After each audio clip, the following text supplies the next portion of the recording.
Russia has just launched its biggest aerial assault on Ukraine's capital since the war began. And it happened just hours after a phone call between Donald Trump and Vladimir Putin. Is this a message from Russia? Or a warning shot to the world? Let's break down exactly what happened, what it means for Ukraine, Russia, and the rest of the world. On Thursday night, Russia launched its biggest aerial attack on Kyiv since the war began in 2022. This wasn't just a few missiles here and there, it was massive. Ukraine's military said that Russia used 540 drones and 11 missiles in the attack. Just imagine that. Hundreds of flying machines in the sky, all coming at once. It was a terrifying night for the people living in Kyiv. Ukraine's President Volodymyr Zelensky said it was a brutal, sleepless night. That's how bad it was. No one could sleep. Air raid sirens were going off. People were rushing to bomb shelters, and buildings were shaking from the blasts. Even Kyiv's mayor, Vitaly Klitschko, spoke out. He said 23 people were injured and 14 had to be taken to the hospital. Some buildings were on fire, and many were partly destroyed. It wasn't just one area either. 6 out of Kyiv's 10 districts were hit. That's more than half the city. One of the scariest parts? A medical facility caught fire because of the falling debris. That means even the places where people go to get help were getting damaged. When hospitals are under attack, it's a serious problem. And this wasn't just a one-sided thing. While all this was happening in Ukraine, Russia also said that Ukraine launched drones into their territory. The Russian Defense Ministry claimed they stopped 48 Ukrainian drones. But in Moscow, 4 drones actually hit the ground, and 2 people were injured. So on both sides, people were hurt. This shows that the war isn't just happening on the front lines anymore. It's now in major cities where regular people live and work. Families, kids, elderly, everyone is being affected. What makes this so heartbreaking is that people in Kyiv had started to adjust to the war. Many had returned to their homes, trying to live a somewhat normal life. But nights like this remind them that safety is still a luxury.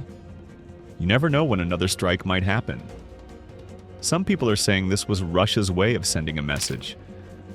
Others think it was just another step in their military strategy. Either way, it's clear that Russia is not slowing down, and they're willing to go to extreme lengths to pressure Ukraine. But what makes this attack even more shocking is the timing.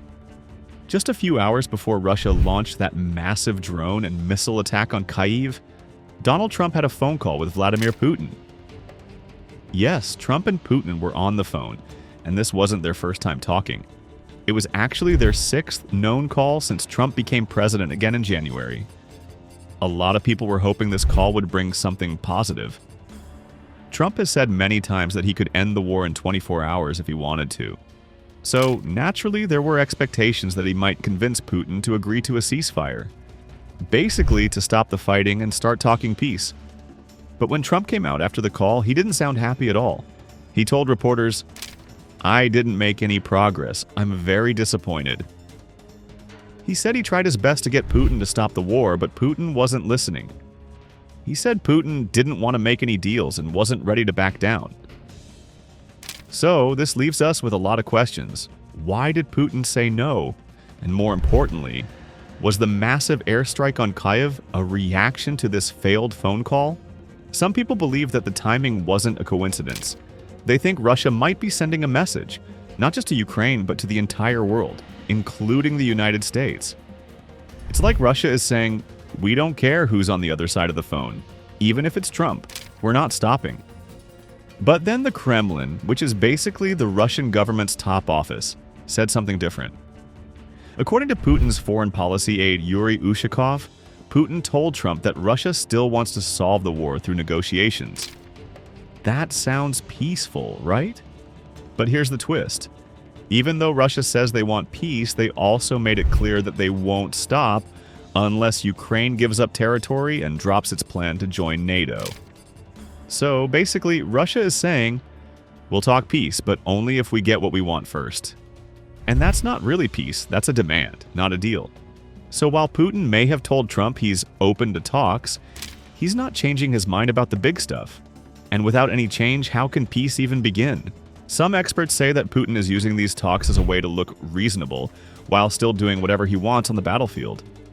And Trump? He's caught in a really tough spot. He promised to end the war fast, but now even his own phone calls aren't making progress.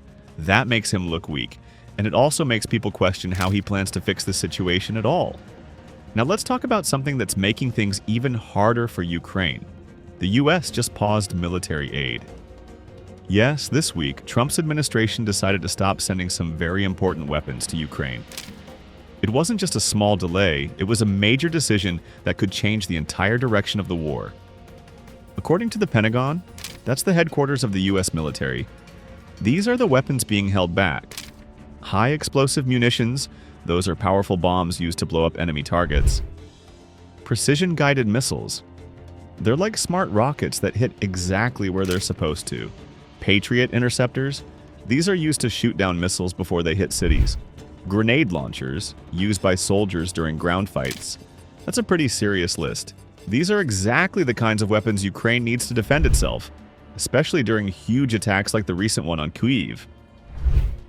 So why is the US stopping the shipments? The Pentagon says it's doing this to save enough weapons for America's own military.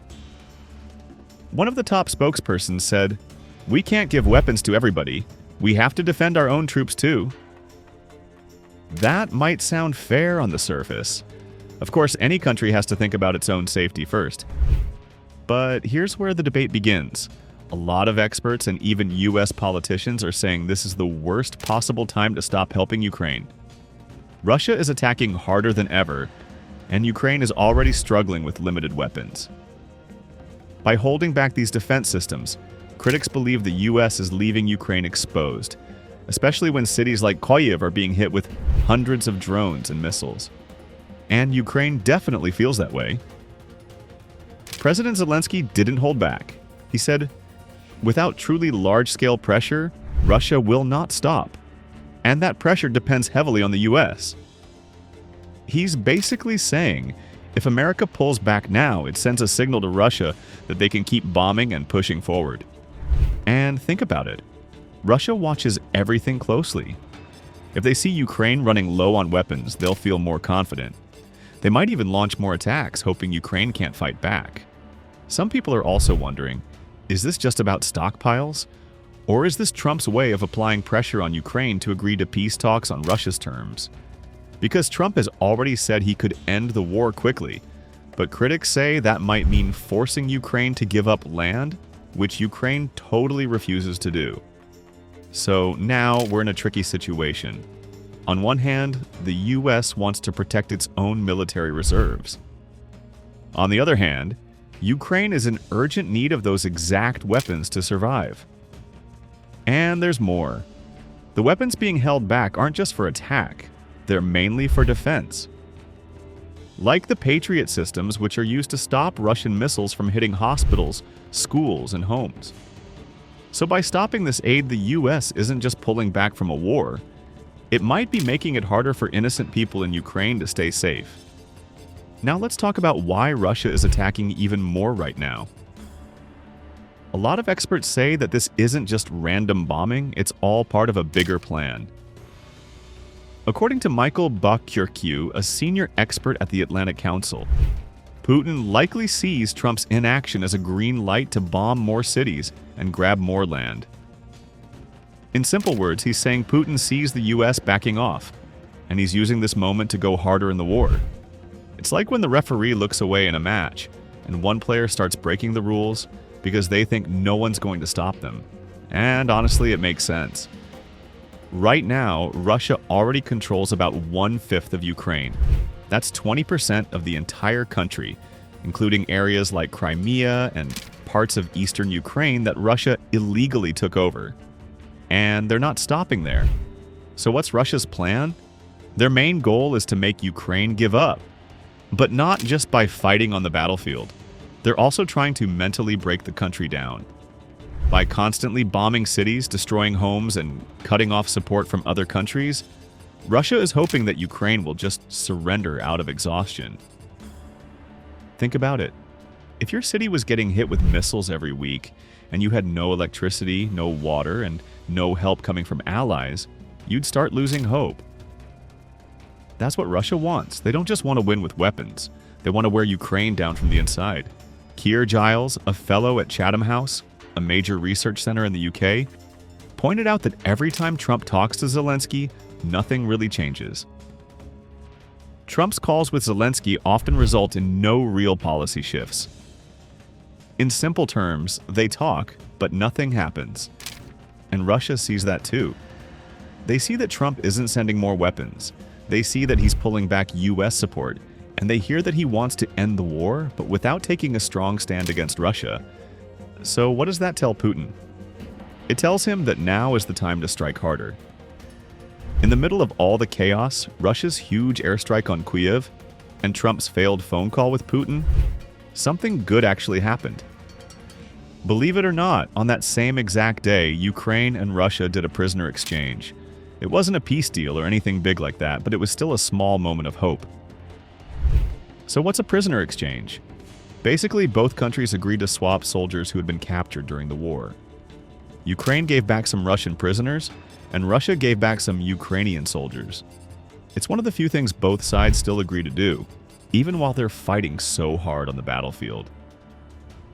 According to President Zelensky, some of the Ukrainian soldiers had been in Russian captivity since 2022. That means they've been stuck in prison for more than 2 years. Imagine being in a foreign jail for that long, not knowing if you'll ever see your family again. So when they finally came home, it was emotional and powerful. Their families were waiting. Some were crying, some were cheering, and some just held on tight and didn't want to let go. Russia also confirmed the exchange. Their defense ministry said it was made possible after negotiations in Istanbul on July 2nd. So clearly, some kind of communication is still going on behind the scenes, even if it's just for humanitarian reasons. And that's really important, because even though Russia and Ukraine are fighting hard, and the US is getting involved in different ways, this shows that talking is still possible. No, they're not agreeing on peace or ending the war, but they're still talking enough to save lives. That matters. In wars, things like prisoner exchanges are often the only real sign that some level of humanity still exists. Both sides understand that captured soldiers are just people. They're scared, tired, and far from home. And getting them back is not just about politics, it's about hope. But this isn't the first time Russia has tried something like this. Back in 2014, Russia annexed Crimea, a part of Ukraine. They didn't do it through talks or peace deals. They just moved in with soldiers, held a fake vote, and said, "This is ours now." The world got angry. Sanctions were put on Russia. Speeches were made. But in the end, Crimea is still under Russian control. And that success, if we can even call it that, gave Putin more confidence. He realized that he could take land without facing any real consequences.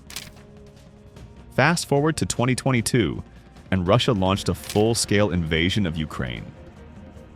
Cities like Mariupol, Kharkiv, and Bucha were bombed. Thousands of civilians died. And again, the world responded with words, weapons, and aid, but not enough to stop Russia completely. One of the most shocking moments was the Bucha massacre, when Russian troops pulled out and the world saw what they left behind.